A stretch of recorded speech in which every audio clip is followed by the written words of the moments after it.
व्यासपीठावरील सगळे मान्यवर, अजून मी नेता झालेलो नाही, पुढारी झालेलो नाही, मला सगळं प्रोटोकॉलप्रमाणे एवढं बोलता येत नाही. सिनेमामध्ये मी खूप नेत्यांच्या, गृहमंत्र्यांच्या, मंत्र्यांच्या अशा भूमिका केल्यात, विलनच्या भूमिका केल्यात. आता वाईट माणसाने राजकारणात यायचंच नाही असं तर काही बंधन नाही ना, सगळ्या चांगल्याच माणसाने यायचं असं का नाही. मुद्दा असा वाटला मला की मी राजकारणात कधी येईन असं मला वाटलंच नव्हतं, सगळ्यांनाच हा शॉक असेल. पण बऱ्याच गोष्टी करताना गेले 10 वर्ष मी काम करतोय आणि त्याची सुरुवात माझ्या आईच्यामुळे झाली होती. आणि मी ठरवलं होतं की आईच्या वजना एवढ्या बिया महाराष्ट्रात लावेन आणि जिथे जिथे मोकळ्या जागा असतील तिथं काम सगळं चांगलं करेन आणि पर्यावरणाचं काम अर्थात माझ्या आनंदाचं काम म्हणून करेन. आणि हे करत असताना नेहमी माझा योग आला की काय प्रॉब्लेम झाला की मंत्रालयात समजा मी 25 वेळा गेलो असेल तर त्यातले 15 वेळा मी दादांनाच भेटलो आहे. आणि योगायोगानं भेटल्यानंतर माझा जो अनुभव आहे तो सरळ एक घाव दोन तुकडे, त्याच्यात काय बदल नाही, डिसिजन एकदम पटाक करून होऊन जातो आणि मला त्याचा फायदा होत गेला. बऱ्याच वेळेला फॉरेस्ट डिपार्टमेंटमध्ये फिरताना अख्खा महाराष्ट्र पालथा घातला मी. बेन साहेबांना आम्ही जवळजवळ 70-75 किलोमीटर एका 3 दिवसात चाललो होतो. तर फॉरेस्ट डिपार्टमेंटचे काय प्रॉब्लेम आहेत. जेव्हा 2016ला जेव्हा ह्यात सुरुवात झाली होती तेव्हा देशी झाडं परदेशी झाडं याच्यावरनं जेव्हा वाद झाला होता जेव्हा काय झालं तेव्हा मी दादांनाच भेटले.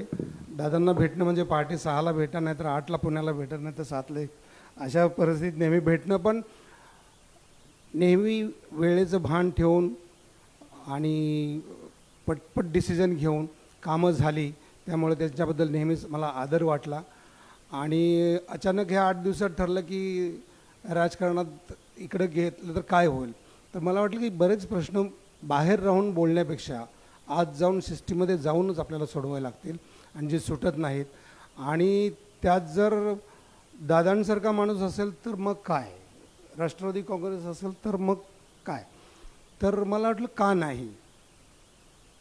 आणि जेव्हा सहज असं उत्तर येते मनातनं, तर मला कित्येक गेले काही वर्ष मला काही लोकांनी विचारलं होतं, काही पक्षांनी बोलणं झालं होतं, पण माझ्या डोक्यात कधीच असं नव्हतं. पण ह्यावेळेला इन्स्टिंक्टिव्हली आलं की हे काम जास्त चांगलं करू शकतो आपण. महाराष्ट्रात 40 ठिकाणी आपल्या देवराया उभ्या राहत आहेत, 40 डोंगर, सगळे सरकारच्याच जागी काम आहेत, कुठेही वैयक्तिक नाही, कुठे काही नाही. पण देशी झाडं, देशी गवतं, देशी वेली आणि मुख्य म्हणजे शाळेच्या मुलांच्या मनात झाड लावणं, त्याच्यासाठी यावर्षी आपण 22 लाख मुलांना बिया वाटल्यात आणि 22 लाख रोपं तयार होतील आणि ती 22 लाखच्या पुढच्या वर्षी 1 करोड होईल. या मला वाटते आत्ता ज्या पद्धतीनं माझा ह्या सगळ्यांशी चर्चा झाल्या, बोलणं झालं, त्याच्यानंतर मला वाटतं की मी पुढच्या वर्षातच ते 1 करोड 2 करोड विद्यार्थ्यांपर्यंत पोहोचेन.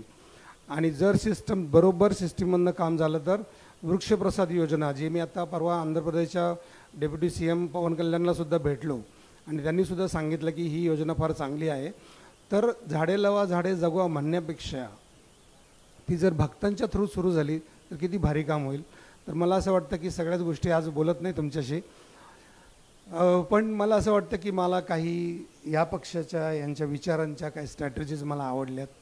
की बेसिकली मी नेहमी सांगतो की शेतकरी, farmer is the best creator in the world. जगात शेतकरी एवढा कोणीच क्रिएटिव्ह माणूस, सर्जनशील माणूस नाही की ज्याच्यामुळे माणसं जगतात.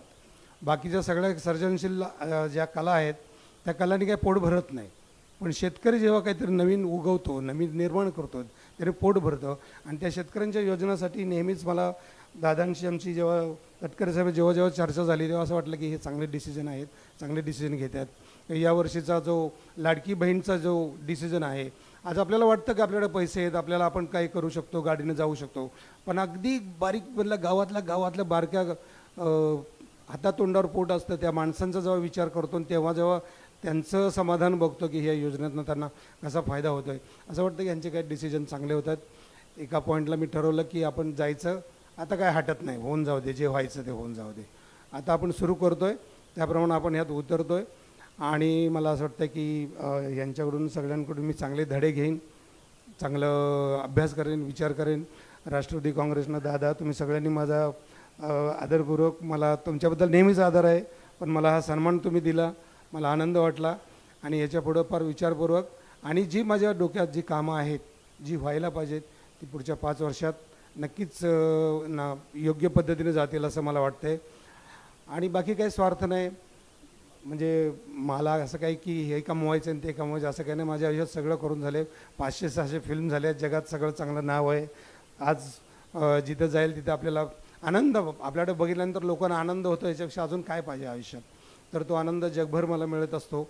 पण मला स्पेशली पर्यावरणासंदर्भात महाराष्ट्रातल्या जे तज्ज्ञ लोक आहेत, ज्यांचे नदीचे प्रश्न आहेत, ज्यांचे झाडांचे प्रश्न आहेत, ज्यांच्या आपल्या देशी वेली 10 झाडांची नावं माहीत नाहीत, पानांची नावं माहिती नाहीत, 10 फळांची नावं माहिती नाहीत, 10 गवतांची नावं माहिती नाहीत, असे तज्ज्ञ लोक ज्यांचं इतकं आहे, त्यांचा चेहरा व्हायचा आहे, त्यांचा दौंडीवाला म्हणून मला व्हायचं आहे. आणि ते काम ज्याला मला बाहेर राहून होत नव्हतं ते मला जास्तीत जास्त चांगल्या पद्धतीने नेण्यासाठी आपण सगळ्यांनी सहकार्य करावं अशी मी अपेक्षा व्यक्त करतो. आणि काही पत्रकारांना मी आज तुमचे फोन घेतले नाहीत किंवा काही लगेच रिॲक्ट झालो नाही. आणि पत्रकार माझे खूप मित्र आहेत, त्यांनासुद्धा सगळ्यांना होतं की चॅलेंज देऊन त्यांचं म्हणणं होतं की माझ्याकडून असं काही राजकारणातलं होईल असं वाटत नव्हतं. पण आज मला वाटतं की फॉरेस्ट डिपार्टमेंटचे सगळे जे अधिकारी आहेत तर त्यांना आनंद होईल.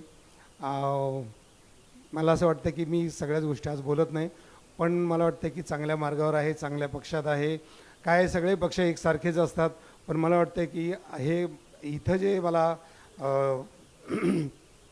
काय म्हणतात त्याला विश्वास वाटतो, इथं जो मला विश्वास वाटला त्याचा मला सार्थ अभिमान आहे. आणि मी सगळ्यांचे धन्यवाद सांगतो. धन्यवाद.